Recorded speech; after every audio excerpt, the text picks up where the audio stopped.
That afternoon, the Chicago sky was quietly overcast. Golden maple leaves littered the courtyard in front of the Whitemore and Goldstein law firm like an invisible farewell. I sat in the middle of an old wooden-paneled room facing the family's legal representative, Mr. Keller, his face stern, as if he had witnessed too many families crumble over pieces of paper. I wasn't prepared. Not for the shock, not for the stab in the back, not for the silent humiliation that had been meticulously planned. "Let me read it one last time." Mr. Keller said, his voice steady. "Per the will of Mr. William Lane, all real estate assets in Manhattan are bequeathed to Ms. Julia Lane." Julia gave a faint, confident smile. Her hair cascaded over her shoulders, like in the fashion photos I used to sneak glances at. She always stood out. And Ms. Victoria Lane, Mr.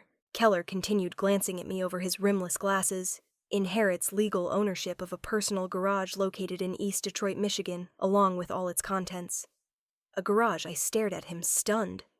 Tyler, my husband, burst out laughing. A cold, scornful laugh. A run-down garage in Detroit. "So after all those years of caring for that old man, your reward is a rusty shack." I said nothing. My face burned. The staff in the room kept their heads down. Only Julia remained calm, as if she had anticipated this all along. When the will reading ended, Mr. Keller discreetly handed me a small envelope. "Mr. William left this for you alone. Do not open it in the office." I thanked him, my lips stiff, and stepped out of the building. Outside, the cold wind stung. I felt like an extra in a mediocre film about a wealthy, ruthless family. But what I didn't know was that my real role was only just beginning. Tyler couldn't wait until we got to the car. "You see, Victoria, I've always been patient. But this is enough. I didn't marry you to live in a chicken coop in Detroit. What are you saying? I want a separation.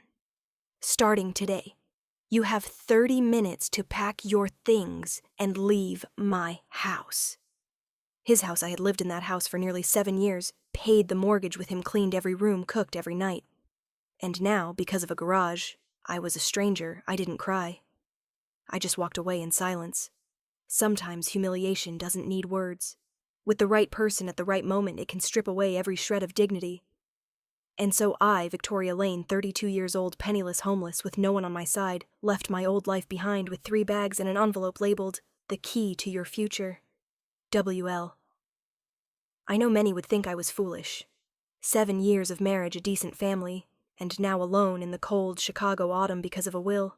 But if you've ever stood where I stood amid pitying and scornful glances, you'd understand. Sometimes losing everything is the only chance to truly begin. I am Victoria Lane. I was once a model wife, an unremarkable secretary, a quiet shadow in a family that craved the spotlight. And now I am the owner of an old garage in Detroit. But I didn't sue. I didn't scream. I just kept the envelope in my coat pocket, caught a night bus, and headed to Detroit. Not because I expected anything from that garage, but because I needed to believe my grandfather didn't choose me for nothing. I had no reason to continue down the old path. Everything I once had marriage home identity had vanished like steam on an autumn window pane. I remember that evening clearly. On the bus, I opened the envelope. Inside was a sheet of paper folded in quarters. The handwriting was shaky, but clear. "Victoria, not all wealth lies in shiny places. Go open that garage, and if you still believe in kindness, hold on to what's inside. It's the last gift I can leave you. WL." I folded the paper and clutched it tightly. What was in there? An old trinket, a keepsake, or just the final delusion of an eccentric old man I didn't know. But amidst all the loss, that note was the only thing left that made me feel chosen. And so I arrived in Detroit, alone at 3 a.m. in an old coat and worn-out shoes. I stood before garage number 7 in a silent row of industrial warehouses. The key in my hand trembled. I took a deep breath and inserted it into the lock. Click. The sliding door screeched as it opened, revealing a darkness thick with the smell of oil, rotting wood, and time. I didn't know what I'd find, but I knew whatever was inside it would change the rest of my life. I arrived in Detroit on an early winter morning when the sky was leaden gray and the wind howled like angry whispers. No one was waiting for me at the bus station. No one knew I was coming. And no one cared. I hired an old taxi, driven by a man in his 50s, silent and uncurious. When I gave him the address from the Will Garage No. 7 Jefferson East Industrial Area, he glanced at me in the rearview mirror for a moment, then turned back to the road without a word. That look, I still remember it as if he'd driven someone to that place before, and it hadn't ended well. The ride took nearly 40 minutes. I sat in the back, clutching my backpack and my grandfather's envelope like they were the last remnants of a world that had closed behind me. I wasn't sure what awaited me in that crumbling garage, but a part of me, the part that still believed in strange things, kept urging, "Go, Victoria. Open it. Garage no." 7 sat at the end of a row of old warehouses squeezed between peeling red brick walls and rusted utility poles. The sign was nearly washed away by rain, leaving only a faint, faded 7. It looked like a forgotten corner of the city and of memory. I stepped out of the taxi and pushed open the heavy iron door. It let out a long, eerie screech as if warning me everything starts here. Inside dust coated every surface. The air was cold, thick, and silent, so quiet I could hear my own heartbeat. I swept my flashlight around, and then in the dim darkness I saw it. A car, a 1963 Ford Thunderbird, silver, tucked neatly under a dusty tarp. I approached, my heart pounding. The tarp was rough, heavy with the smell of oil. I pulled it back slowly. A thin cloud of dust rose ghostly in the air, and when my flashlight beam hit the windshield, I saw an envelope taped to the steering wheel. The shaky but unmistakable handwriting read, "Victoria." My hands trembled as I opened it. Victoria. Some things only appear when you're brave enough to open them. Don't let appearances fool you. Inside a rusted track can lie the rails of a new life. Grandfather. I sank into the driver's seat, staring ahead. An old car, a strange note, a freezing garage in the outskirts of Detroit. I had nothing left to lose, and nowhere to return to. I decided to sleep there that night, not because I wanted to, but because I had no other choice. I gathered some old blankets, spread them on the cement floor, and curled up beside the car. I had a bit of bread and water left from the bus ride. I hung my flashlight on a cabinet handle, casting a faint golden glow like a candle in a bunker.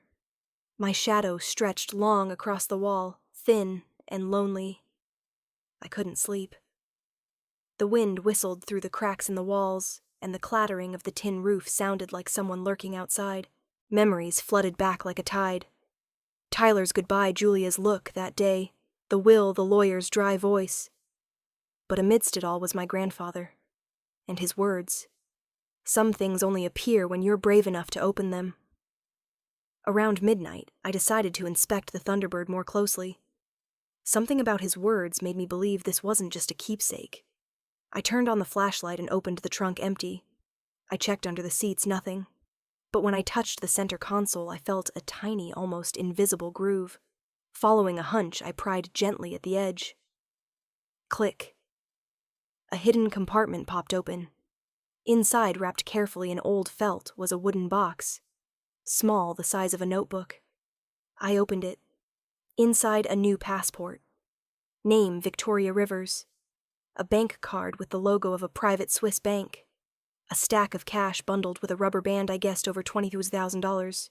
A small, shiny metal key. Attached was a tag that read only Park Avenue, 18th floor. And finally, a sealed envelope with clear, handwritten words.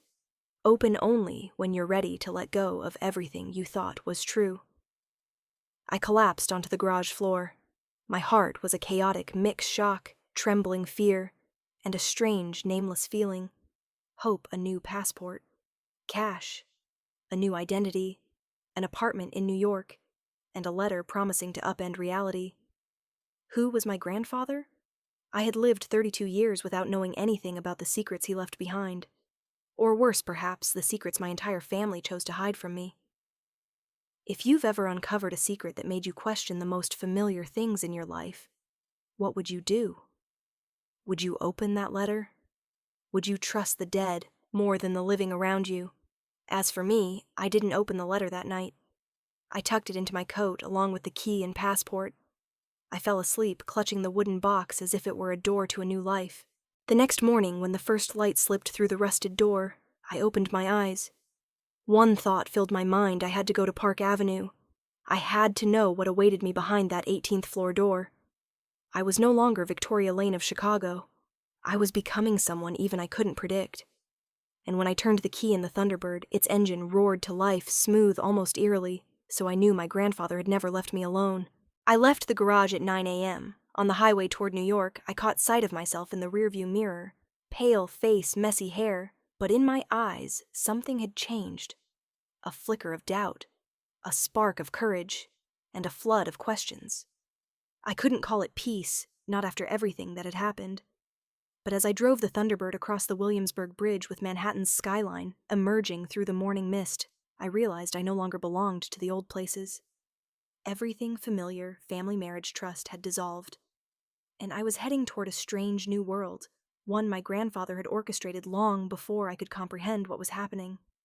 The address on the tag led me to a sleek glass and steel high-rise on Park Avenue, a world apart from the rusted industrial streets of Detroit.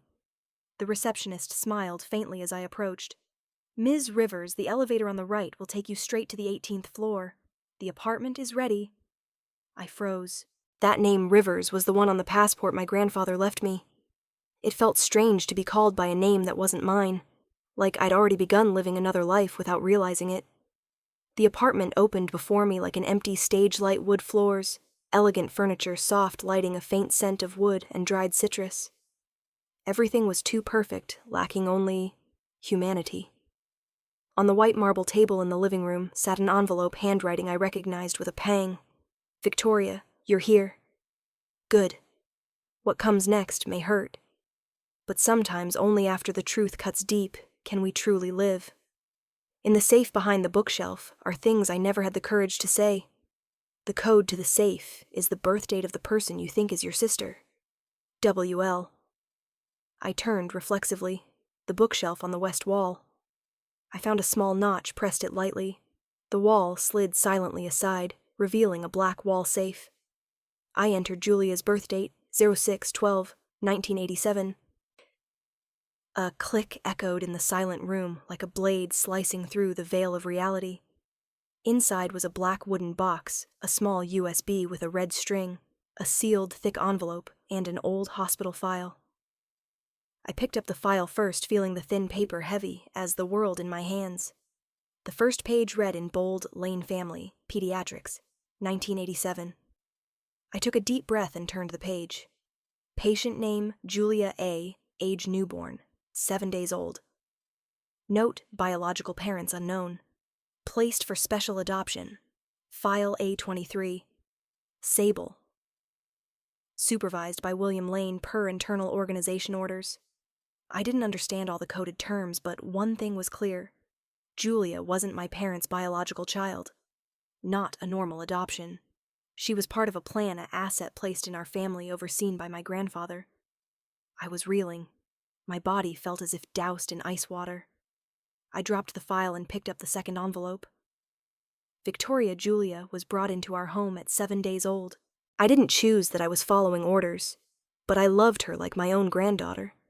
Perhaps at times I was biased. She doesn't know the truth or has chosen not to, but the organization planted her as part of a long-term plan, one even I never fully controlled. You need to understand no one in this game is entirely innocent.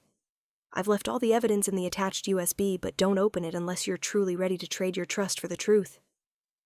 Grandfather. I couldn't think. I sank onto the cold wooden floor, clutching my head, my heart empty.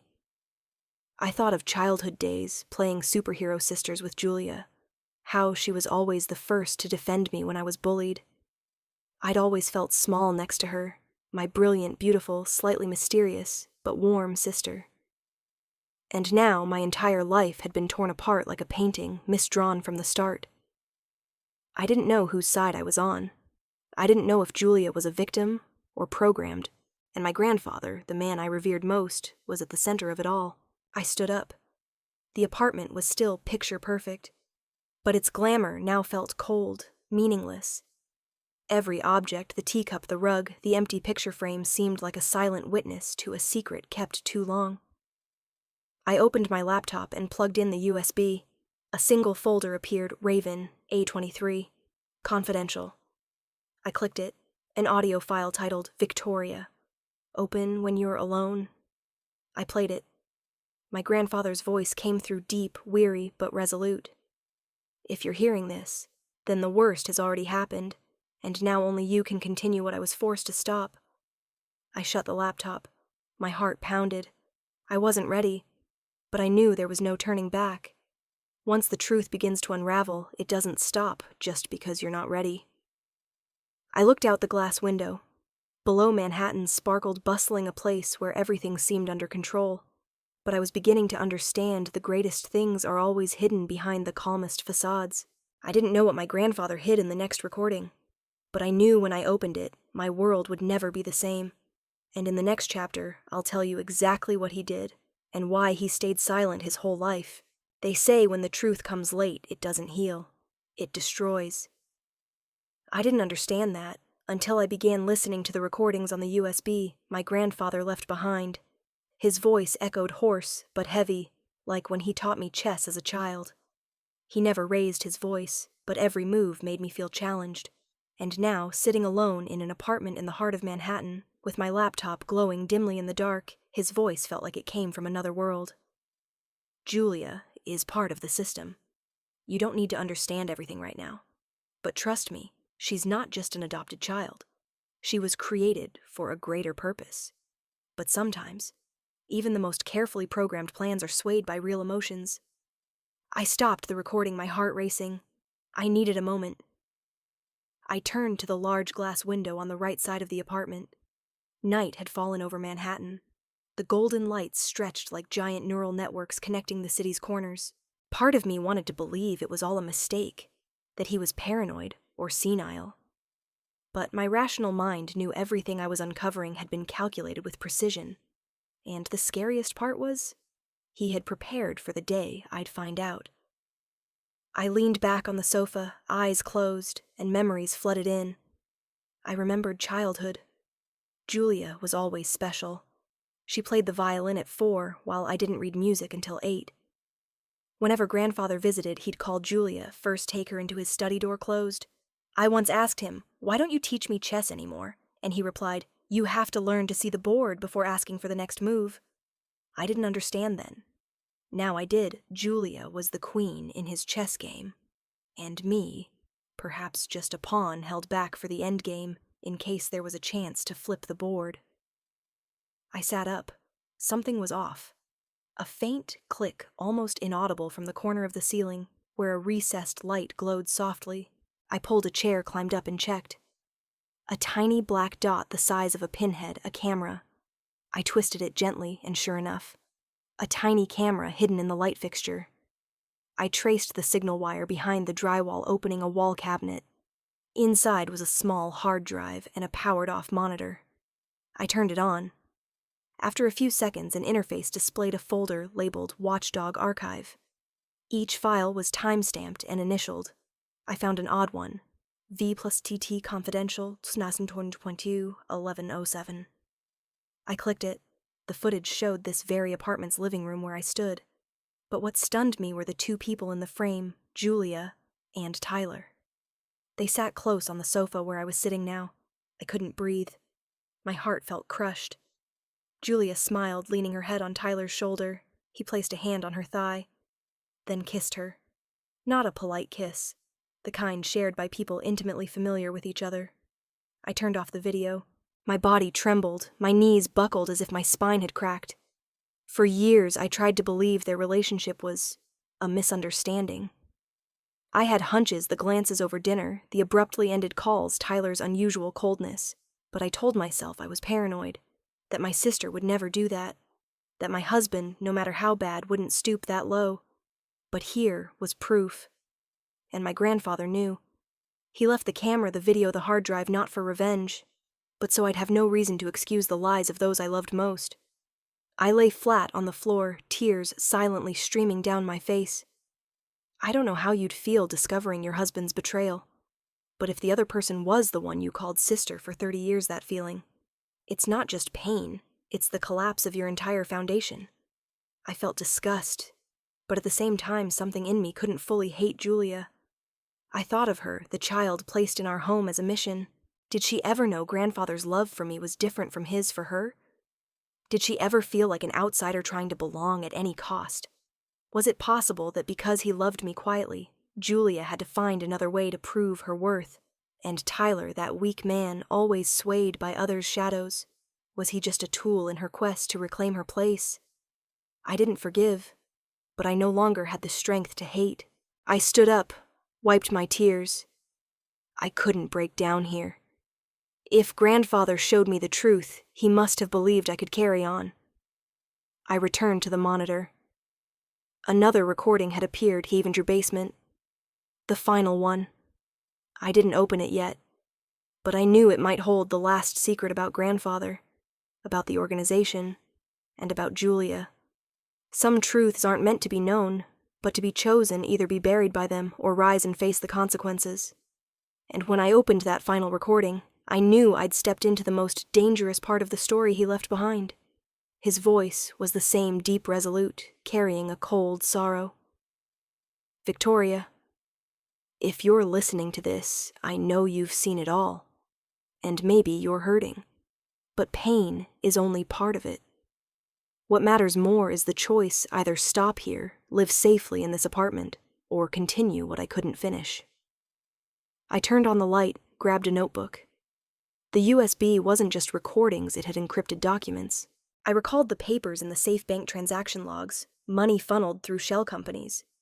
At first I thought they were ordinary financial records, but cross-referencing with the USB files, I realized they were evidence of large-scale money laundering. A line in a PDF caught my eye: Gray Finance Tower, Unit 9 file. I typed the term into my laptop, and the results gave me chills. Gray Finance Tower was a global investment firm with headquarters in 6 countries, notoriously secretive, repeatedly suspected of gray finance, the murky line between legal and criminal. No one had ever successfully prosecuted them. No one had enough evidence. Until now. In the documents I found Julia's name. Her full name, Julia Andress. No longer Lane. Linked to her was an internal account code 6J9RA, tied to an offshore company in Belize. Below that, Tyler's name. He wasn't just a despicable husband. He was an accomplice. A link. An informant. The silent dinners. The sudden business trips. It all made sense now, clear as day. I dug deeper. A folder of images appeared containing surveillance clips not just from my apartment. One showed a hotel room in Brussels where a U.S. politician shook hands with a Gray Finance Tower representative. Another showed Julia in a closed meeting holding an iPad talking to a silver-haired man. Behind her, a screen displayed the logo of the Raven Group. I realized something even more terrifying: Julia wasn't a pawn. She was a player. I sat frozen before the screen. It felt like I'd stripped bare the person I once called my sister, and beneath her skin was a vast system fueled by lies and money. I didn't know what to do. If I exposed everything, Julia would be hunted, Tyler would lose his freedom, and my family would be torn apart forever. But if I stayed silent, everything grandfather risked his life to collect, to prepare, would die with me in this luxurious apartment. Could I live with that on my conscience? I wasn't good at making choices. But I knew I couldn't do this alone. I thought of grandfather. He once mentioned an old friend, a former investigative journalist, who helped him uncover a wartime internal scandal. His name was Elliot Marsh. I went online. His name was still there. He'd worked for the Washington Tribune, now retired, but still writing independently, occasionally accepting anonymous tips. His email was listed in the contact section. I typed a short line: I'm Victoria Lane Williams' granddaughter. I need to talk. Urgent. I was about to hit send, but stopped.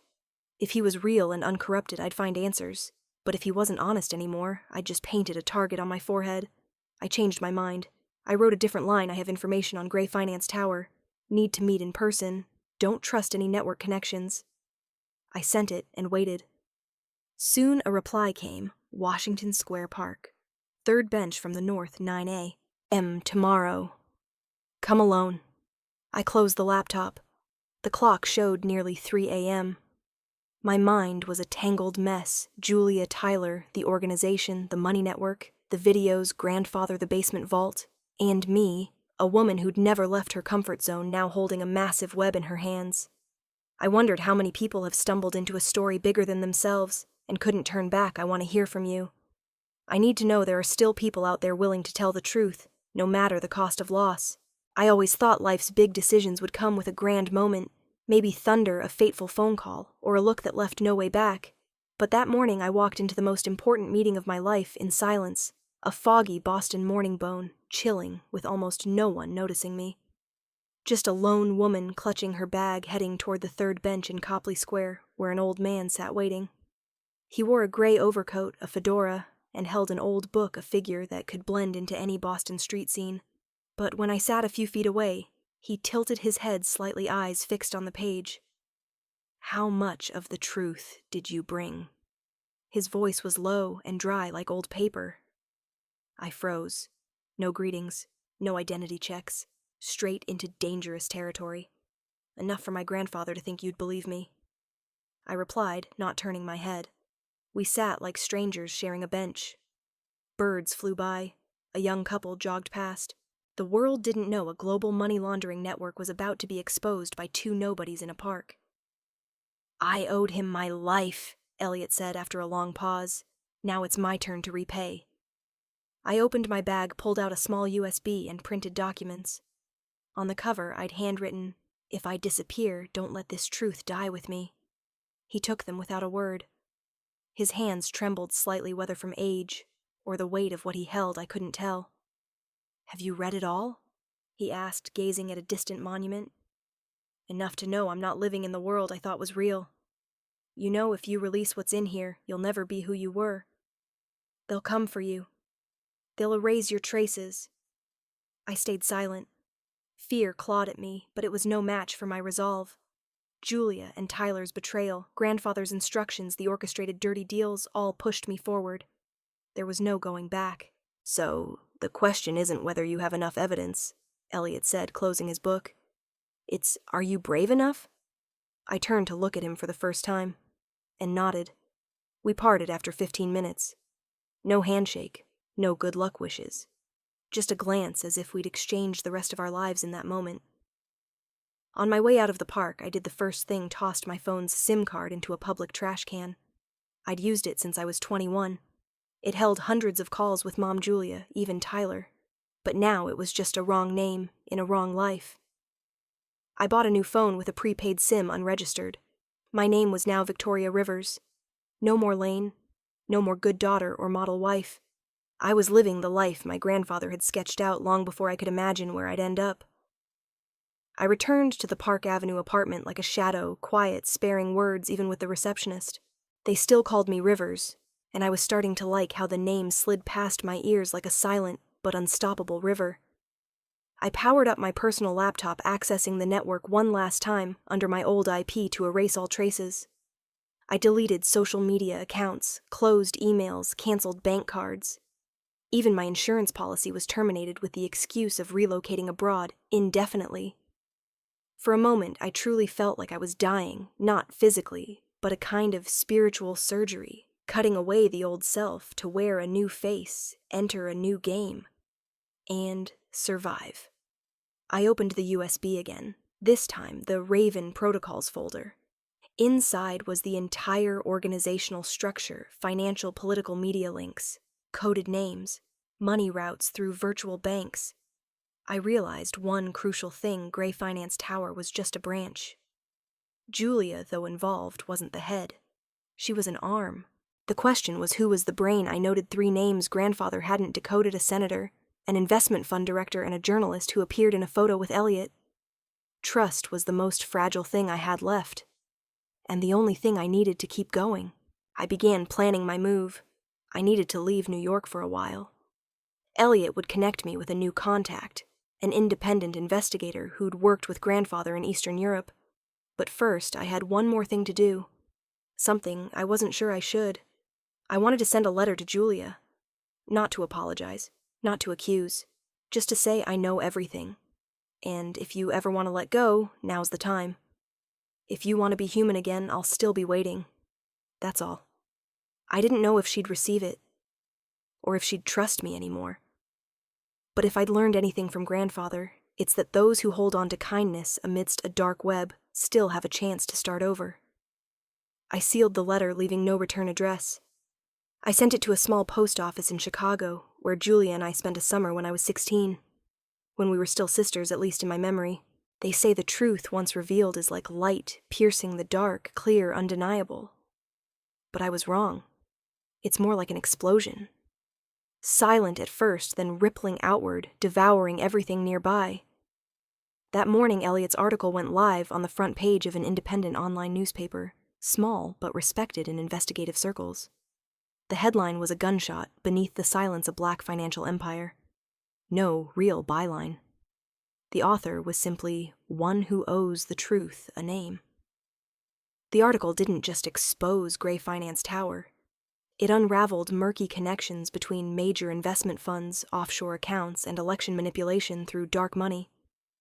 But the part that left me breathless, yet relieved, was midway through page 3. One of the key links planted from infancy lived in an ordinary American family, protected, trained, and coordinated as part of the gray layer strategy. This individual has now vanished, but documents reveal the codename A23, Julia A. She was gone. No one knew where. Elliot told me no trace at her old residence bank accounts, frozen phone inactive. But I knew Julia. She didn't flee, she vanished deliberately. And I wasn't sure if it was to protect herself or to prepare her next move. Tyler had no such choice. 3 hours after the article dropped, he was summoned by the FBI. The media didn't name him explicitly, but investment forums exploded with Tyler L., husband of William Lane's daughter. Social media tore the story apart from our wedding photo to a clip of him smugly answering an interview last year. Comments flooded, "Who is this guy? Is his wife in on it?" A family of actors. I wanted to shut it all off, disappear from the internet. But my old identity, Victoria Lane, was now being hunted, not just by the FBI, but by those who didn't want the article to spread, those whose names hadn't yet been exposed. The Park Avenue apartment door became more terrifying than ever. I heard unfamiliar footsteps in the hallway, soft knocks at night, shadows standing on the street below, looking up at my window. I knew my time was running out. On the 3rd night after the article went live, I didn't sleep. I packed in silence, not much. A small backpack, a second USB with the rest of Grandfather's files, a notebook with coded notes, and an old photo, me and him beside the wine-red Thunderbird. I returned to the Detroit garage one last time 3 days earlier. I'd checked the engine, changed the oil, reinstalled the dash cam. Grandfather once said some escapes aren't about fear, they're about surviving to keep fighting. Now I understood. I left the apartment key and a short letter for Elliot hidden behind the kitchen curtain. If I disappear, trust I'm where I need to be. If I die, trust I chose the right side. Don't trust anyone who hasn't lost something. At 3:12 a.m., I drove the Thunderbird out of the underground parking. No lights on in the car. I took the back gate through a tunnel heading west. New York glowed behind me, but for the first time in my life, I didn't feel left behind. I was the one leaving. In the rearview mirror, police lights faded into the distance. No one followed, but I knew sooner or later someone would track me down. I had no real name anymore, no familiar places, but I had something no one else did. The untold truth and a grandfather who spent his life preparing for this day. I headed toward the Canadian border forest roads, quiet cold. I knew of an old rest stop where Grandfather said Raven defectors had retreated.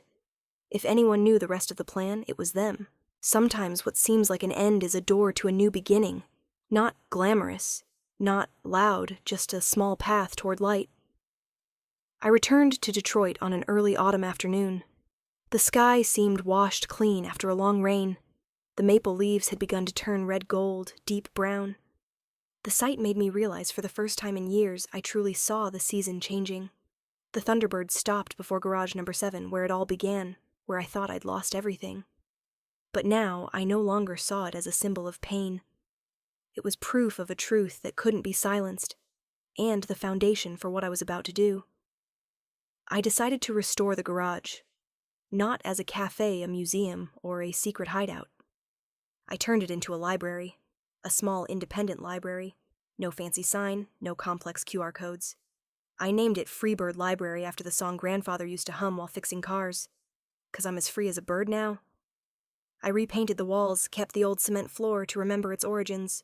The shelves were built from scrap wood, uneven but sturdy. I filled them not just with books, but with keepsakes. Grandfather's old wristwatch, a rusted spark, plug a Polaroid of him, me, and Julia as kids. I started receiving letters. From women. One was a former engineer, now jobless after reporting her boss for harassment.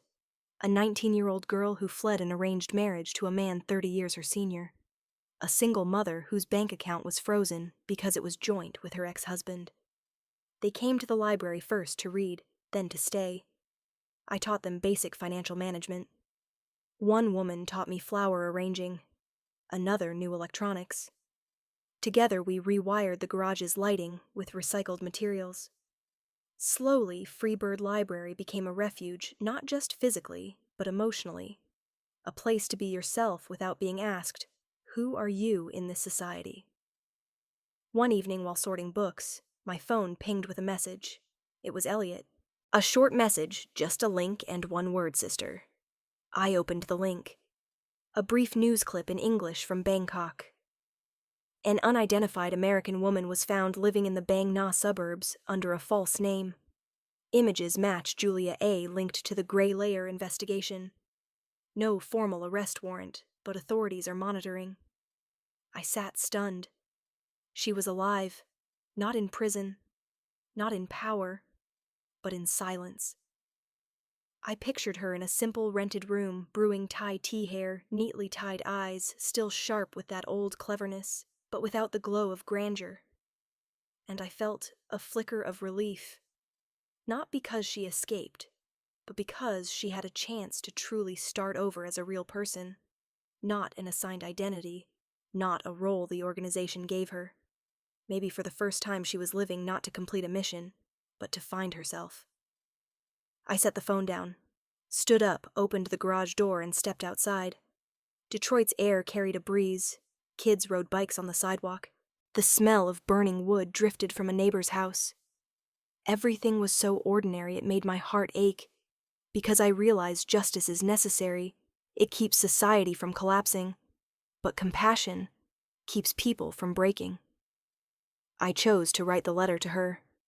Not to send it anymore. I taped it to the back of a book to kill a mockingbird and placed it on the wooden shelf at the library's far end. Someone someday might open the right page and read my words. If you read this, I'm no longer looking for answers from you. I choose to live, not to forget, but to remember in the gentlest way possible. Forgiveness isn't a moment. It's a long chain of days lived with memories choosing not to let them make you bitter.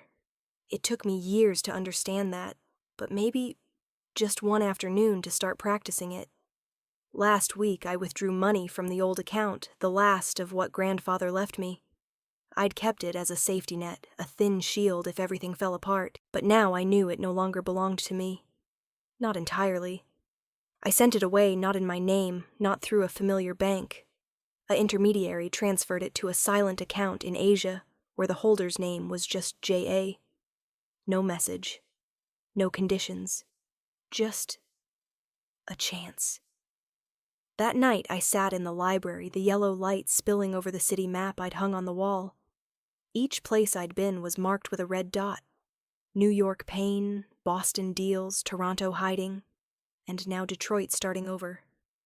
I took a sheet of paper. Not an email, not a text. I needed something real, the ink sinking into paper like emotions into skin. I wrote, Sister, I don't know if you still use your old name. I don't know where you sleep, what you eat, what language you speak.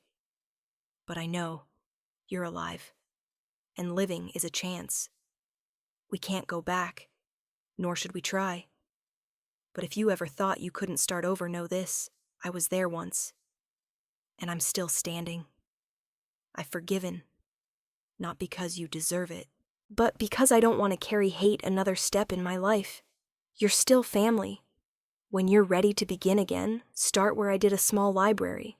No need to announce, no need to explain. Just come.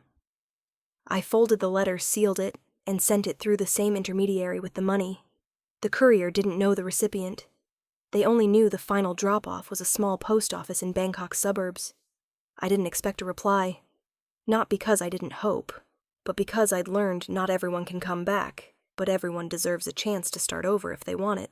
The next day I opened the library as usual. Kids ran in asking for comic books. A young woman asked me to review her job application. Someone donated 2 boxes of old books. Everything was normal, as if no black financial empire had ever collapsed, as if Julia was never anyone but my sister. I lived on, not as a victor, not as a victim, but as someone who chose not to stop. I didn't know if Julia ever read the letter, if she ever accessed the account, if she'd ever knock on the library door one day just to sit silently. I didn't need to know. Forgiveness doesn't demand answers. It just needs someone brave enough to start. I never thought I'd hear from her again. I'd learned not to learn to live with the unresolved, like living with chronic pain, sharp on windy afternoons but easing as night falls. Until one winter day when snow dusted the Freebird Library's windows, a small postcard arrived quiet and unannounced. The mail carrier handed it over like a lost item. No seal, no sender's name, just a small stamp with a sunset over the sea, faint text above Phuket, Thailand. I froze. No one in the world knew where I lived, except a handful of people. And there was no reason for anyone to send a letter from Thailand, unless they remembered. And knew. I sat at the wooden table in the library's corner. The postcard was old, slightly curled from humidity. The front was a hand-drawn image, not printed. A girl with twin buns reading a book in an empty garden. I didn't know where it was, but the brushstrokes felt familiar, as if the artist had once watched me read as a child. I flipped it over. Just a short handwritten note. A child calls me Mom. You were right. You forgave me, and I'm learning to live right. I don't know how long I sat there after reading it. Everything blurred, the kids playing in the yard. The wind through the window cracks the familiar ticking of the wooden clock behind me. It all faded, leaving only one thing confirmation.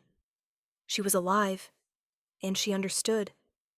No apologies, no justifications. But that made the postcard more real than any speech, because forgiveness doesn't demand perfection. It demands honesty. And I believed for the first time those words were true. A child calls her mom. I pictured a little girl with eyes I'd seen in the mirror, eyes that had crossed through darkness but held onto something pure. I didn't know if she was Julia's biological child or adopted.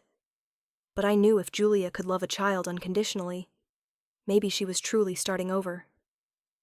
I didn't write back. No need for a reply. No need for confirmation. Some connections don't need networks. Some answers don't need return letters. Family, if it has even a root left, will find a way to survive in silence. I folded the postcard carefully and opened the diary I'd kept since grandfather's death, a leather-bound notebook edges, worn, filled with thoughts I'd never shared. I placed the postcard on a blank page, not to hide it, but to remember. I didn't know why she chose to draw a girl reading. Maybe it was her long ago. Maybe it was me. Or maybe the child she was learning to mother. But that image made me believe, despite all we'd lost, something still lived on quietly, persistently. That evening I closed the library early. Snow blanketed the roof. I brewed mint tea, sat by the window, and played the song Grandfather Loved, an old recording, a woman's husky voice singing simple lyrics. And if you ever come back this way, there's still a porch light on. I didn't know if she'd return, or if I even wanted that to happen. But I knew if a stranger knocked on Freebird Library's door one day, sat silently, and smiled, I'd smile back. Because forgiveness in the end isn't a gift for others. It's a gift we give ourselves when we're strong enough to let go of the self we thought was permanent. I never imagined the daughter of one of the men exposed in Eliot's article would walk into my library, nor that she'd remind me why I started this, not for revenge, but to carry on the flame my grandfather left. Melanie walked into Freebird Library on a sunny March morning, saying nothing, no introduction, just staring at me for a long time. Her eyes were gray-blue, like waves crashing on rocks. Not approachable, but impossible to ignore. "Are you—" "Victoria Lane." Her voice was soft but steady. I looked up from the registry, set my pen down. "I'm the manager here. You can call me whatever you like." She nodded, then pulled a folded newspaper from her backpack. I recognized it instantly, Elliot's article. The paper was yellowed, but the ink still clear beneath the silence. A black financial empire. My father was one of the names in there. He died 3 months later. Not murdered, not an accident.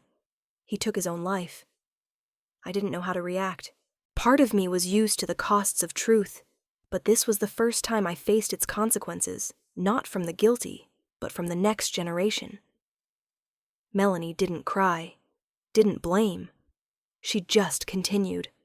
"I'm not here to take anything back, or to say, forgive him. I'm here because I don't know who I am. At school they call me the dirty man's daughter. I applied for scholarships 3 times, rejected 3 times. They don't say it, but I know why." I nodded.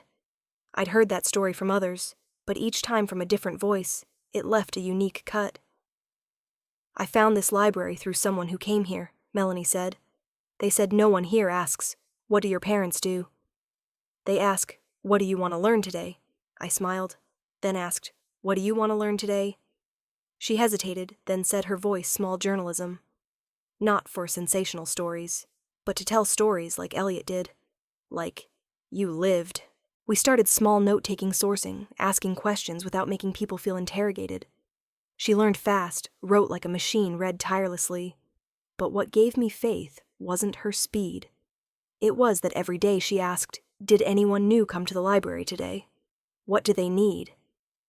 One afternoon, while sorting old books, Melanie sat beside me and said casually, "You didn't save me with money, but by giving me a chance not tied to my parents' past. I think sometimes all we need is someone to look at us without wincing." That nearly made me cry. Because I'd been that child, the one carrying the Lane name entering rooms always compared to William Lane good or bad. And I understood the first freedom isn't shedding the past. It's someone giving you the right to stand alone. Melanie wasn't the only one. Freebird Library slowly became a strange place. A transit hub for people wanting to start over, no need to change names, erase records, just a strong enough intent. There was a former hacker teaching neighborhood kids safe internet use. A man released from prison for insider trading, now teaching free evening math classes. Single mothers, forgotten elderly, all came here like finding a shared home that didn't judge the past.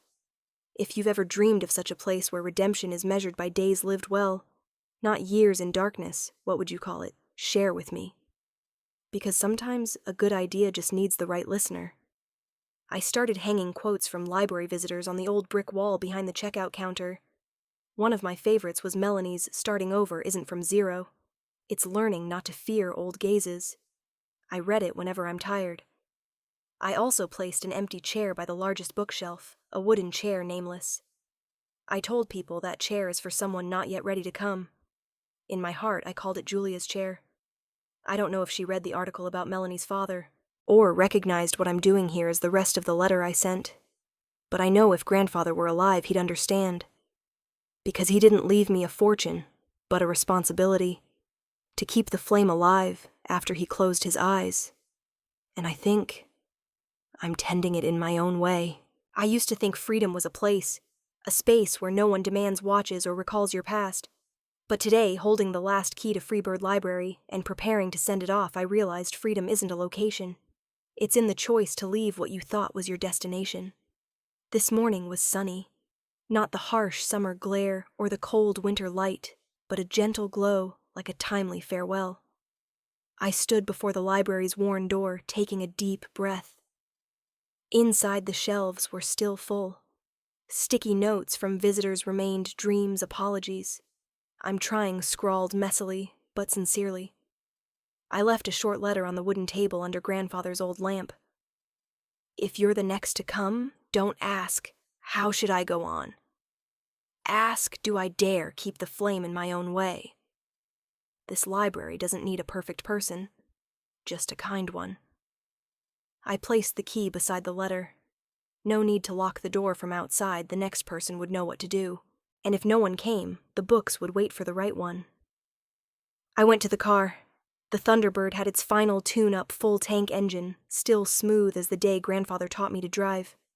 My backpack held only a notebook, a small photo, and a book Melanie gave me, True Storytellers. No one saw me off. No one asked, "Where are you going?" because those who'd been to the library understood leaving isn't giving up, but making room for a new journey. As I buckled my seatbelt, my phone buzzed. It was Elliot. He still had my number, though we'd agreed not to contact often.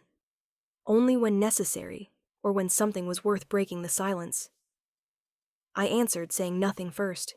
His voice was low, soft. "Is it really over?" I laughed. Not loud. A smile, just enough to surprise my own chest. For me, I said, eyes on the road ahead, it's just begun. He was silent, but I knew on the other end he was smiling too.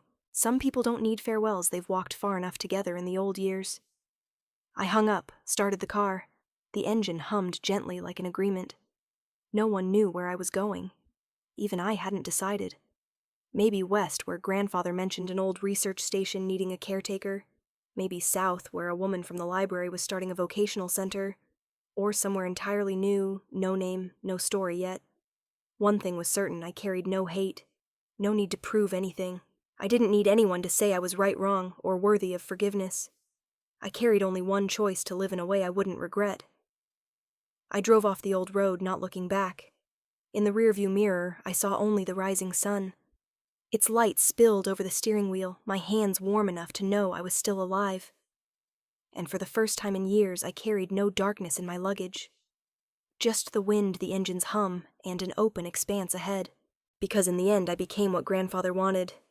A free bird, no longer flying to escape, but to find where I belong. When I started this story, I didn't expect it, or you would come this far. From a will in a Chicago law office to secrets buried in New York, Detroit, and even Bangkok, Victoria's journey wasn't just about exposing or avenging. It was about growing forgiving and finding herself amidst the ruins of trust. This story doesn't teach anyone to be good or force forgiveness. It only reminds us we all carry wounds, but we also have the right to begin again. Freedom isn't shedding the past, it's choosing to live with it with compassion and light. If you've come this far with me, let me know what part made you. Pause, reflect, or empathize. Share your thoughts in the comments. And if you believe in deep human stories, follow the channel. Let's meet again in the next journey. Because I believe the best stories are the ones yet untold.